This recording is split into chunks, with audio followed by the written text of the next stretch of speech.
नमस्कार मित्रों, मैं Mahendra लीलड़ Envira education YouTube channel पर फिर से आपका हार्दिक स्वागत करता हूं, अभिनंदन करता हूं। दोस्तों, अपन जो है राजस्थान हिस्ट्री के अंतर्गत महत्वपूर्ण जो किसान आंदोलन हुए थे उन आंदोलनों की चर्चा कर रहे हैं। तो आंदोलनों की चर्चा के अंतर्गत अपन ने जो है नेक्स्ट वीडियो में लेना है सीकर किसान आंदोलन। आज का अपना जो किसान आंदोलन होगा वह होगा कौन सा? सीकर किसान आंदोलन। दोस्तों, महत्वपूर्ण है सीकर किसान आंदोलन। इसे अपन जो है शेखावटी किसान आंदोलन के नाम से भी जानते हैं। सीकर किसान आंदोलन जो है एकमात्र ऐसा आंदोलन जो स्वतंत्रता के बाद तक जारी रहा था।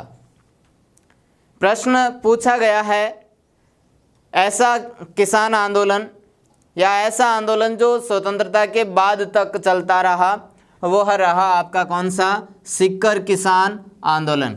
सीकर किसान आंदोलन दोस्तों 1923 से 1947 ईस्वी तक जो है ये चला था। दोस्तों, अपन बाकी आंदोलनों की भांति ही इस आंदोलन के अंतर्गत क्या करते हैं, पहले कारण देखते हैं कि किन कारणों की वजह से ये आंदोलन यहाँ पे शुरू होगा। दोस्तों, अपन ने बाकी वीडियो में भी बात करी थी, बाकी किसान आंदोलनों के अंतर्गत भी अपन ने देखा था कि जिस ठिकाने के अंतर्गत ये आंदोलन हुए वहाँ के जो ठाकुर थे, वहाँ के जो जागीरदार थे, उन सभी ने वहाँ के किसानों को बहुत ज़्यादा प्रताड़ित किया, उनका शोषण किया, उन पर बहुत ही अधिक लाग बाग लगा दी, लगान वसूल करते थे, वो भी बड़ी क्रूरता से। तो उन्हीं कारणों की वजह से यहाँ पे कुछ कारण अपन देखते हैं। कारण क्या था कि सीकर जो ठिकाना था, हालांकि यह अर्ध राज्य है दोस्तों, अर्ध राज्य क्षेत्र है। ये अर्ध राज्य क्षेत्र इसलिए है क्योंकि यह राजस्थान की राजधानी जो वर्तमान में जयपुर है, उस जयपुर के अधीन ये ठिकाना आता था और इसको आधे राज्य का दर्जा दिया हुआ था, इसलिए अपन इसको अर्ध राज्य क्षेत्र नाम देते हैं। अर्ध राज्य क्षेत्र सीकर को किस रियासत के अधीन? तो ये जयपुर रियासत के अधीन आता था। तो यहाँ पे क्या होता था सीकर के अंदर कि भूमि का कोई लेखा जोखा नहीं होता था। भूमि का कोई लेखा जोखा नहीं होता था और इस नहीं होने की वजह से किसानों पर जो है बहुत ही समस्या होती थी उनको लगान देने में। और क्या था यहाँ पे कि यहाँ पे लगान की दरें जो थी वो बहुत ज़्यादा थी, आसमान छूने वाली थी। लगान दरें अधिक थी, इस वजह से भी किसान, यहाँ के किसान नाराज थे। ध्यान दे दोस्तों, यहाँ पे जो है 1923 में एक बार अकाल पड़ता है सीकर में, लेकिन जब भी अकाल पड़ता था यहाँ पे तो अकाल की स्थिति में भी, अकाल पड़ने पर भी या अकाल की स्थिति में भी यहाँ के किसानों को वही लगान देना पड़ता था। मतलब अकाल के समय में भी किसी प्रकार की कोई जो है रियायत या शिथिलता नहीं बरती जाती थी इन जागीरदारों के द्वारा। अकाल समय में भी लगान वसूली में कोई शिथिलता नहीं बरतने के कारण यहाँ के किसान क्या हो जाते हैं? नाराज हो जाते हैं। दोस्तों, सभी नाराज हो जाते हैं और अगले ही चरण में अपन बात करते हैं सन 1922 की। तो सन 1922 के बाद यहाँ के जागीरदार की क्या हो जाती है? मृत्यु हो जाती है और नया जागीरदार आता है कौन? राव राजा कल्याण सिंह। कल्याण सिंह जब उत्तराधिकारी बनता है, यहाँ के ठिकाने का जागीरदार जब बनता है, ठिकानेदार जब बनता है, उस समय ये क्या करता है, जनता के सामने कहता है कि अभी आपके जो पूर्व जागीरदार थे, ठिकानेदार थे, उनकी मृत्यु के कारण उनके पीछे जो मृत्यु भोज रखा गया है और मेरे उत्तराधिकारी पद को जो है स्वीकार करने पर जो तलवार बंधाई है उस पर अधिक खर्च हो गया है। इस कारण अब की बार केवल 1 वर्ष के लिए 25 से 50% लगान में क्या की गई, वृद्धि की गई। लगान में क्या की गई दोस्तों, वृद्धि की गई। और कहा क्या गया, केवल कितने वर्ष के लिए, तो मात्र 1 साल के लिए ये लगान आपको देना है, ज़्यादा नहीं, केवल 1 साल तक आपको लगान देना है। किसानों ने क्या कर दिया, स्वीकार कर लिया, कोई बात नहीं, ठिकानेदार है, उन्होंने सही सोच के ही जो है कर लगाया होगा, लगान वसूली की दरें अधिक की होगी, तो किसान बेचारे कुछ नहीं कहते हैं। लेकिन क्या होता है, अभी मैंने आपको बात की कि अकाल पड़ जाता है 1923 ईस्वी में। क्या पड़ जाता है, अकाल पड़ जाता है। लेकिन कल्याण सिंह के द्वारा अकाल पड़ने के बावजूद भी इन दरों में किसी प्रकार की कोई कमी नहीं बरती गई, कोई कमी नहीं की गई। जो 25 से 50% लगान की दरें बढ़ाई गई थी, वही लगान वृद्धि दर क्या कर रहे थे, वसूल कर रहे थे। इस कारण क्या करते हैं, लोग नाराज हो जाते हैं और सभी मिलकर के सिक्कर ठिकाने के सभी किसान मिलकर के एक सभा आयोजित करते हैं। सभा आयोजित करते हैं और अपना विरोध प्रकट करते हैं। बात पहुंच जाती है राजस्थान सेवा संघ के एक मंत्री के पास, और वे राजस्थान सेवा संघ के मंत्री कौन हैं, राजस्थान सेवा संघ के मंत्री है राम नारायण चौधरी। सेवा संघ के मंत्री है कौन, राम नारायण चौधरी। राम नारायण चौधरी के पास जब इस प्रकार का विरोध प्रकट होता है, उनके पास ऐसी जो है आवाज़ें आती है, तो ये कहते हैं कि ये जो किसान आवाज़ उठा रहे हैं वह सही है। उस समय क्या थे, राम नारायण चौधरी जो है तरुण राजस्थान अखबार के संपादक थे। कौन से अखबार के, तरुण राजस्थान अखबार के क्या थे, वो संपादक थे। दोस्तों उन्होंने अपने अखबार के माध्यम से तो इसको गति दी ही दी, इस किसान आंदोलन को गति दी ही दी, परंतु इन्होंने प्रयास क्या किया, और ऐसा प्रश्न आपसे पूछा भी गया है, उन्होंने प्रयास किया कि ये जो आंदोलन है उसकी गूंज ब्रिटेन तक पहुंचनी चाहिए, ब्रिटिश तक पहुंचनी चाहिए। तो ब्रिटिश संसद तक इसको पहुंचा दिया गया। राम नारायण चौधरी ने प्रयास किया और ब्रिटेन के अंतर्गत, इंग्लैंड के अंतर्गत एक अखबार है डेली हेराल्ड। कौन सा अखबार दोस्तों, डेली हेराल्ड नामक एक अखबार है ब्रिटेन का, उसके अंतर्गत भी एक लेख छपवा दिया अपने प्रयासों के माध्यम से। तो केवल भारतीय क्षेत्र तक ही सीमित नहीं रहा। यहाँ पे प्रश्न दोस्तों पुटअप कर लेना, इम्पोर्टेंट जो है प्रश्न, कि वह आंदोलन जो भारतीय सीमा के बाहर तक भी चर्चित रहा, वह आंदोलन कौन सा था, तो वह आंदोलन आपका कौन सा है, सिक्कर या शेखावटी किसान आंदोलन, जिसकी गूंज कहाँ तक पहुँच गई है, ब्रिटेन की संसद तक पहुँच गई है।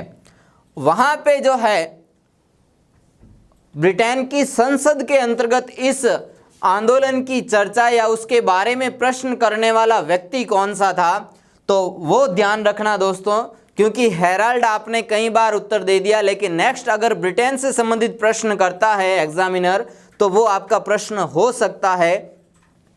तो ध्यान दें, 1925 ईस्वी में, कब की बात है दोस्तों, 1925 ईस्वी में मिस्टर पैट्रिक लॉरेंस जो थे, मिस्टर पैट्रिक लॉरेंस कहता हूं मैं, पैट्रिक लॉरेंस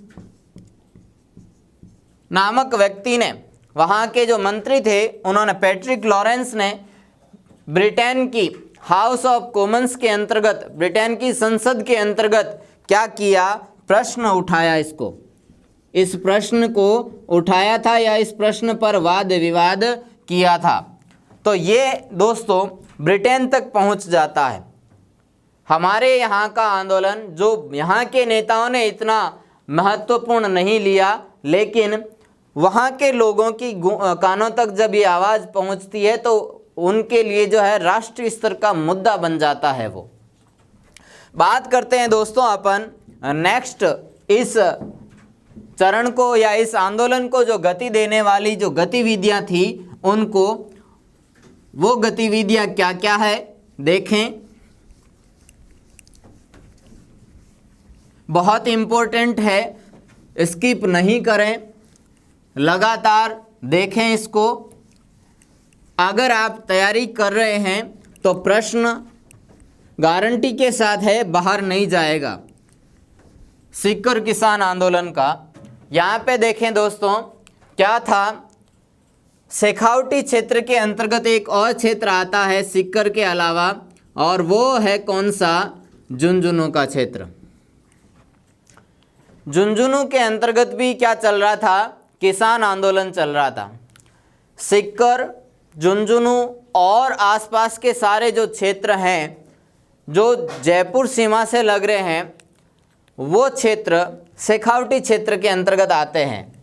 तो झुंझुनू किसान आंदोलन चल रहा था आपके 1925 ईस्वी में, और इस 1925 ईस्वी में मदन मोहन मालवीय के नेतृत्व में क्या होता है, भारतीय जाट सम्मेलन का एक आयोजन होता है, एक सम्मेलन जो है आयोजित किया जाता है। तो देखें यहाँ पे झुंझुनू किसान आंदोलन को गति देने के लिए एक सम्मेलन बुलाया गया, और सम्मेलन कब बुलाया गया, सन 1925 ईस्वी में। इस सम्मेलन को आयोजित करने के लिए जो है मुख्य व्यक्ति को चुना गया, और वह मुख्य व्यक्ति कौन है, मदन मोहन मालवीय। दोस्तों प्रश्न भी पूछते हैं मदन मोहन मालवीय का, बहुत चर्चित व्यक्ति रहा है अपने राजस्थान हिस्ट्री के अंतर्गत, इसलिए आंदोलनों के अंतर्गत जो है इसको पूछ सकते हैं कि इसका संबंध कौन से आंदोलन से है। रीट जैसे एग्जाम के अंतर्गत जो है एसएसटी वाला जो पेपर है उसमें ये जरूर पूछा जा सकता है। तो इसने क्या किया, भारतीय जाट किसान जो है भारतीय किसान जाट सम्मेलन आयोजित किया। भारतीय किसान जाट सम्मेलन क्या किया, आयोजित किया। दोस्तों अपन फिर से चलते हैं और देखते हैं कि किसानों को जो है और अधिक प्रोत्साहन कौन से संस्था से बन जाता है, कौन सी संस्था गठित होती है, तब किसानों को और अधिक जो है उत्साहित हो जाते हैं और अधिक जो है विरोध करने के लिए तत्पर हो जाते हैं। तो बात करते हैं दोस्तों अपन सन 1931 ईस्वी की। हर एक बिंदु दोस्तों प्रश्न है आपके लिए। सन 1931 ईस्वी में राजस्थान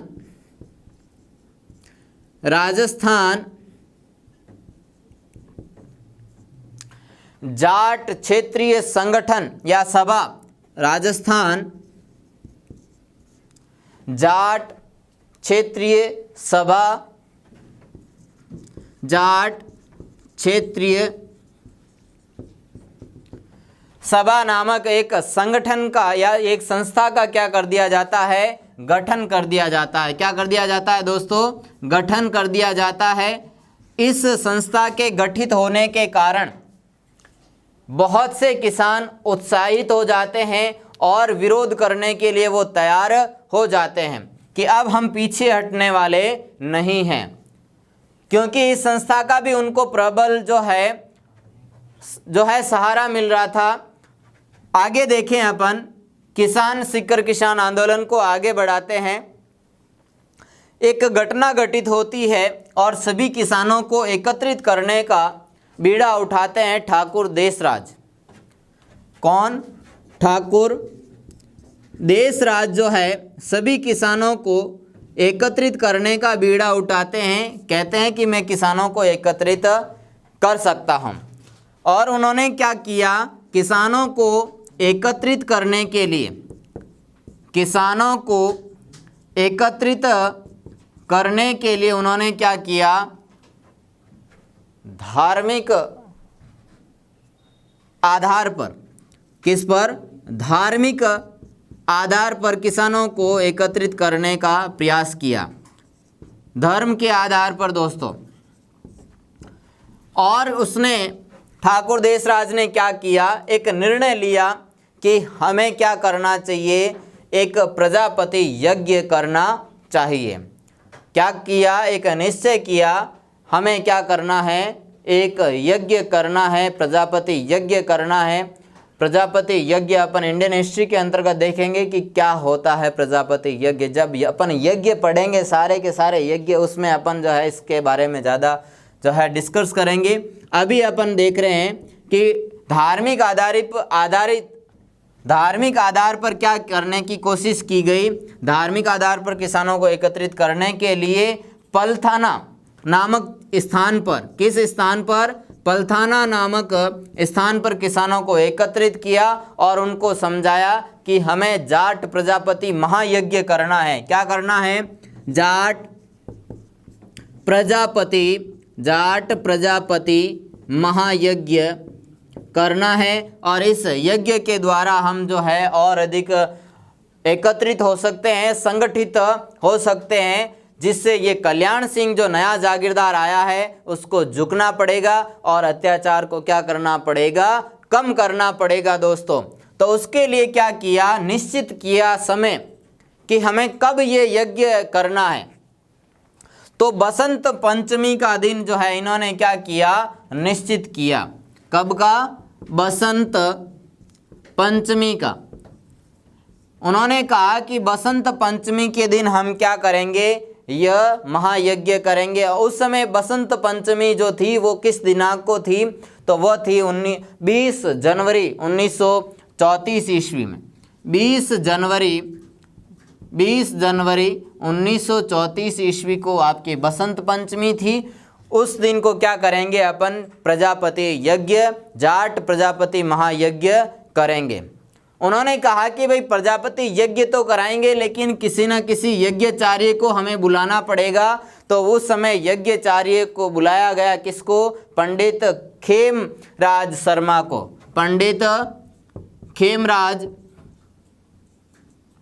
पंडित खेमराज शर्मा के द्वारा क्या करवाया जाएगा? इस यज्ञ को पूर्ण करवाया जाएगा। तो यज्ञचार्य का प्रश्न आ सकता है आपके कि सीकर किसान आंदोलन में जाट प्रजापति महायज्ञ का कार्य या महायज्ञ का यज्ञाचार्य कौन था? तो कौन था? पंडित खेमराज शर्मा। इनके द्वारा क्या किया गया? यज्ञ किया गया। दोस्तों ये यज्ञ होता है और यज्ञ के संपूर्ण होने पर, जब यज्ञ पूरा हो जाएगा, यज्ञ की समाप्ति हो जाएगी, तो उस समय कहा गया कि यहाँ के अपने जो है यज्ञपति जो होंगे कुंवर हुक्म सिंह, उसको हाथी पर बिठा करके और संपूर्ण सीकर में जुलूस निकाला जाएगा। क्या निकाला जाएगा? जुलूस निकाला जाएगा। ध्यान दें यहाँ पे यज्ञपति का नाम भी इम्पोर्टेंट है। यज्ञपति, यज्ञचार्य तो खेमराज हो गए, यज्ञपति कौन है? कुंवर हुक्म सिंह। कुंवर हुक्म सिंह जो है क्या है? यज्ञपति है। इसको क्या किया जाएगा? हाथी पर बिठाया जाएगा। क्या किया जाएगा? हाथी पर बिठाया जाएगा और हाथी पर बिठा करके उसको क्या किया जाएगा, जुलूस निकाला जाएगा सीकर में। इतना बड़ा काम होगा तो क्या ठाकुर चुपचाप बैठा रहेगा? ठाकुर तो अपनी ठाकुराई जो है बताएगा ही बताएगा, और सामंत है वो उस क्षेत्र का मालिक है, उससे बिना पूछे अगर ये कार्य होगा तो क्या उसको गुस्सा नहीं आएगा? क्या वह जो है यहाँ पर अत्याचार का कार्य नहीं करेगा? करेगा। उसने क्या कर दिया कि इस प्रकार की बातों के लिए उसने क्या कर दिया, मना कर दिया, इजाज़त ही नहीं दी। जब इजाज़त नहीं दी जाती है तब जयपुर के शासक को उस समय पत्र लिखा जाता है कि हमारे यहाँ पे तनावपूर्ण स्थिति पैदा हो चुकी है। किनके बीच? यहाँ के किसानों और सामंतों के बीच। जब इस प्रकार के जो है स्थिति पैदा हो जाती है, तनावपूर्ण माहौल बन जाता है, तब जयपुर के राजा मानसिंह द्वितीय के कहने पर आज्ञा देनी पड़ती है और इस यज्ञ को पूर्ण करने का, कार्य करने का जो है आश्वासन देता है कौन? कल्याण सिंह। आगे देखें दोस्तों, कल्याण सिंह ने क्या किया, आज्ञा तो दे दी लेकिन उसने एक चाल चली और उसने कहा कि अपने लोगों को भेजा और इस हाथी को क्या कर दिया, चुरवा दिया। वहाँ से जो है जिस जगह पे इस हाथी को रखा गया था वहाँ से उसको चुरा लिया गया। किसके द्वारा? कल्याण सिंह और उसके आदमियों के द्वारा। तो अब ये कैसे जो है जुलूस निकालेंगे? इससे नाराज हो जाते हैं किसान और किसानों का गुस्सा ठंडा करने के लिए स्वयं कल्याण सिंह को अपना हाथी जो है सजा धजा करके और कुंवर हुक्म सिंह के लिए जो है भेजना पड़ता है। अब अपन जो है दोस्तों नेक्स्ट घटनाएं देखते हैं। महत्वपूर्ण 3 घटनाएं हुई, उन घटनाओं के कारण जो है इस किसान आंदोलन को जो है और अधिक आगे बढ़ाया गया है और अधिक इसको जो है पहचान मिली है। प्रश्न लिखें दोस्तों, यहाँ पे एक इम्पोर्टेंट प्रश्न, वह किसान आंदोलन जिसकी चर्चा ब्रिटिश संसद में 2 बार की गई, वह किसान आंदोलन कौन सा है? तो वह किसान आंदोलन है आपका कौन सा? सीकर किसान आंदोलन। कौन सा है दोस्तों? सीकर किसान आंदोलन। इस आंदोलन के अंतर्गत 2 बार चर्चा की गई है ब्रिटिश संसद में। नेक्स्ट अपन देखते हैं कि कौन कौन सी जो है प्रमुख घटनाएं घटित होती है। प्रमुख घटनाएं अपन देखते हैं और इन घटनाओं के कारण ही इस आंदोलन को गति मिलती है। घटना नंबर 1 अपन देखते हैं। तो अपन जो है मुख्य घटनाएं पढ़ रहे थे, उन घटनाओं के अंतर्गत अपन मुख्य रूप से 3-4 घटनाएं पढ़ लेते हैं। क्या घटनाएं घटित होती है जिसकी वजह से ये आंदोलन इतना लंबे समय तक जो है चला था। सबसे पहले इसकी महत्वपूर्ण घटना अपन पढ़ते हैं और इस घटना के कारण जो है पूरा भारतीय स्तर पर जो है इस आंदोलन को जो है पहचान मिली थी। वह एक सम्मेलन था, वह सम्मेलन था कटराथल सम्मेलन। इस सम्मेलन में क्या हो रहा था कि जो सीहोट का क्षेत्र था, कौन सा क्षेत्र दोस्तों? सीहोट का क्षेत्र था। उस सीहोट के क्षेत्र में जागीरदार के द्वारा महिलाओं के साथ बहुत ही बड़ा दुर्व्यवहार किया गया था। इस दुर्व्यवहार के कारण सारी महिलाएं वहाँ के एकत्रित होकर के लगभग 10,000 महिलाएं वहाँ पे क्या हो रही थी? एकत्रित हो रही थी और उन महिलाओं के द्वारा इस सम्मेलन का आयोजन किया गया था। एकमात्र महिला सम्मेलन था उस समय का। इस सम्मेलन में महिलाएं भाग ले रही थी और महिलाएं विरोध प्रकट कर रही थी कि जागीरदार ऐसा कर कैसे सकता है, महिलाओं के साथ दुर्व्यवहार कैसे कर सकता है। तो उसका विरोध प्रकट करने के लिए कटराथल सम्मेलन का आयोजित किया जाता है। कब किया जाता है वह डेट ध्यान रखें दोस्तों, 25 अप्रैल सन 1934 ईस्वी में। 25 अप्रैल 1934 ईस्वी में यह कटरातल सम्मेलन आयोजित किया जाता है, जिसकी अध्यक्षता कौन करते हैं, इसका ध्यान रखना दोस्तों। अध्यक्षता भी एक महिला ही करेगी और वह महिला है किशोरी देवी। कौन है? किशोरी देवी नामक महिला के द्वारा इस सम्मेलन का क्या किया गया था? अध्यक्षता की गई थी। ये वही किशोरी देवी है दोस्तों, हरलाल देवी की पत्नी। कौन है? हरलाल सिंह। इस हरलाल सिंह की पत्नी, हरलाल सिंह की पत्नी है। ये हरलाल सिंह कौन है दोस्तों? ध्यान दें, महात्मा गांधी जी ने जो है स्वयं ने हरलाल सिंह को भेजा था कि आप सिक्कर किसान आंदोलन को जो है गति प्रदान करें, वहाँ पे आप एक नेता की तरह काम करते हुए लोगों को एकत्रित करें। तो ये वो हरलाल सिंह जी है जिसको गांधी जी ने भेजा था। दूसरी घटना अपन अगर देखें तो वह घटना है जयसिंहपुरा कांड की। किसकी है? जयसिंहपुरा कांड की। जयसिंहपुरा कांड दोस्तों, यहाँ पे क्या था? एक जाट दूल्हा था। उस जाट दूल्हे को समाज के लोग घोड़ी पर बिठा करके उसकी बारात निकालना चाहते थे और घोड़ी पे बैठा करके राजपूतों के महलों से उस घोड़ी को निकाल रहे थे। उसी समय उन पर क्या हो जाता है? हमला हो जाता है। जाटों और सामंतों के मध्य संघर्ष हो जाता है। उसी संघर्ष के अंतर्गत एक व्यक्ति क्या हो जाता है? मर जाता है। व्यक्ति मर जाता है जयसिंहपुरा कांड के अंतर्गत।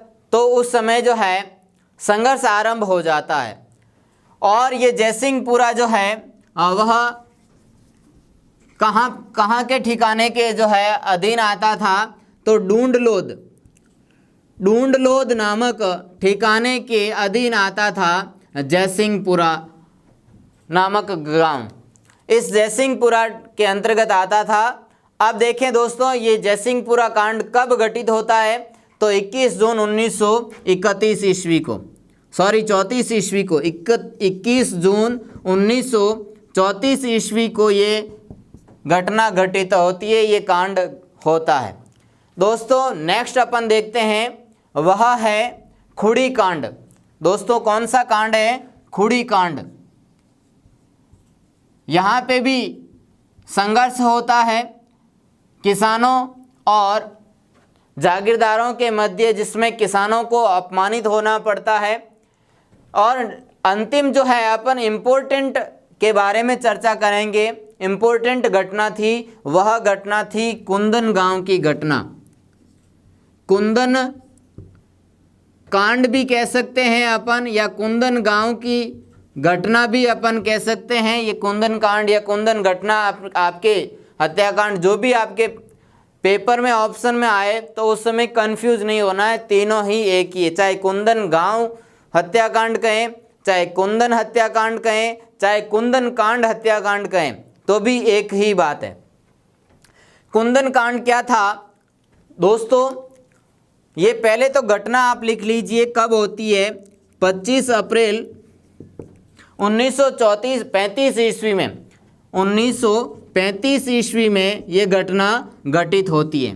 होता क्या है, यहाँ पे एक अंग्रेज अधिकारी जो भू राजस्व वसूल करने जाता है कुंदन गांव के अंतर्गत, और वह कौन है? अंग्रेज अधिकारी mister W web. Mister W web जो है वह यहाँ का भू राजस्व अधिकारी था। कौन था? भू राजस्व अधिकारी था। यह वसूल करने गया था यहाँ के लोगों से लगान, लेकिन यहाँ पे एक वृद्ध महिला जिसका नाम था धापी देवी। क्या नाम था? धापी देवी। उस धापी देवी ने क्या किया? किसानों को उत्साहित किया कि आप अपना जो लगान है वह इनको क्यों देते हो? मेहनत हम करें, खेत हम सींचें और हमारी पूंजी जो है वो ले जाएं, ये कहाँ का न्याय है? तो इतना सब कुछ उत्साहित करने के कारण किसानों ने क्या कर दिया? लगान देने से मना कर दिया। लगान देने से मना किया तो अंग्रेजों को गुस्सा बहुत जल्दी आता था दोस्तों। यहाँ पे क्या किया? W. ने गोली चलाने का आदेश दे दिया और क्या हो गई? गोलीबारी हो गई। जब गोलीबारी होती है तो यहाँ पे 4 व्यक्ति मारे जाते हैं, 4 किसान व्यक्ति जो है मारे जाते हैं। 4 किसान मारे गए, 175 व्यक्ति क्या हो गए? गिरफ्तार हो गए। जब ये हो जाता है तो इस घटना की निंदा होती है संपूर्ण भारत में और इसकी गूंज जो है पहुंच जाती है ब्रिटेन की संसद तक। ब्रिटेन की संसद में इसके बारे में क्या होता है? प्रश्न होता है। ब्रिटेन के हाउस ऑफ कॉमन्स में, हाउस ऑफ कॉमन्स जो अपने भारत के अंतर्गत जैसे लोकसभा होती है उसी प्रकार से ब्रिटेन की संसद में हाउस ऑफ कॉमन्स होता है। तो ब्रिटेन के अंतर्गत दूसरी बार इसका यह मुद्दा चर्चित रहा है। ये दूसरी बार क्या होता है? चर्चित होता है। तो ब्रिटेन की संसद में दूसरी बार इस सिख और किसान आंदोलन के बारे में चर्चा होती है। बहुत समझाइश के बाद क्या होता है? 1938 ईस्वी में, कब की बात है दोस्तों? ये तो थी अपनी महत्वपूर्ण घटनाएं। अब घटनाओं के बाद अपन जो है समापन की तरफ चलते हैं, इस किसान आंदोलन को समाप्त करते हैं। तो समाप्त कैसे हुआ देखें।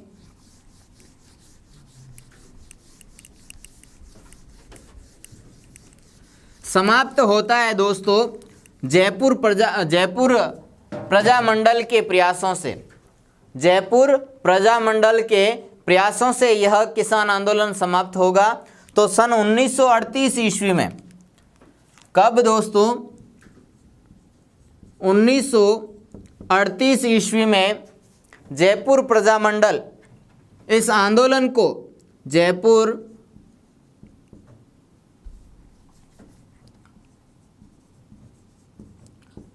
जयपुर प्रजामंडल इस आंदोलन को क्या देते हैं? नैतिक समर्थन दे देते हैं। क्या देते हैं दोस्तों? नैतिक समर्थन दे देते हैं कि किसानों के द्वारा जो ये प्रयास किया जा रहा है, ये आंदोलन किया जा रहा है, वह सही है, उचित है। तो नैतिक समर्थन मिल जाता है 1938 ईस्वी में। और जैसे ही जयपुर प्रजामंडल के द्वारा इसको नैतिक समर्थन दे दिया जाता है तो 1942 से लेकर के 1946 ईस्वी तक यहाँ के जागीरदार और किसानों के मध्य समझौता कराने का प्रयास किया जाता है। किसके द्वारा? जयपुर प्रजामंडल के द्वारा, जिसमें हीरालाल शास्त्री और उसके मंत्री थे टीकाराम पालीवाल, उनके द्वारा खूब प्रयास किया गया। उन प्रयासों के कारण जागीरदार को झुकना पड़ा, किसानों की मांगों को क्या कर लिया गया? मान लिया गया। दोनों पक्षों में समझौता हो जाता है, लेकिन ये समझौता स्थायी रूप से, ध्यान दे दोस्तों, इस समझौते का जो है स्थायी समाधान सन 1947 के बाद मिलता है। मांगे तो मान ली गई आपके मार्च 1947 में, लेकिन 1947 के बाद जो है इसका स्थायी समाधान होता है। इस प्रकार से अपना ये जो किसान आंदोलन है, सिक्कर किसान आंदोलन, भारत के स्वतंत्र होने के बाद तक चला था। इसमें मैंने आपको इम्पोर्टेंट प्रश्न जो है लेते हुए पूरा जो है इसके बारे में अपन ने चर्चा कर ली है। अब अपन नेक्स्ट आंदोलन जो है नेक्स्ट वीडियो के अंतर्गत पढ़ेंगे। धन्यवाद।